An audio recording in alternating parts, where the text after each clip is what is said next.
Xanım var ki, bir xanım ondan otursa boşanmaq fikrinə düşər.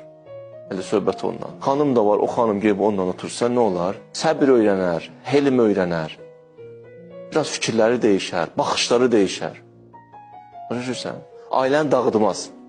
Elə ailə ol ki, digər ailələr sənə baxıb ibrət alsın. Sənə baxsına görsə sən necə qənaətçisən. Sənə baxsına görsə necə səbirlisən, həlimsən, necə fədakarsan. Ailə belə olar. Ailə bu şəkildə cəmiyyəti hidayət edir. Belə ailələr həmişə olub və həmişə də olacaq. Nümunəvi ailələrdir. Evlərindən nur tökülür, bərəkət tökülür. Ayələr, dualar, kişi biri digərini başa düşür, xanım biri digərini, ibadət var, sübhlər qəzaya yetmir, Quran oxunur, tilavət olunur, qonaqlar var o evdə, qonaqlara xidmət olunur, dua məclisləri qurulur, elm var, mərifət var, savad var. Belə bir ailələr.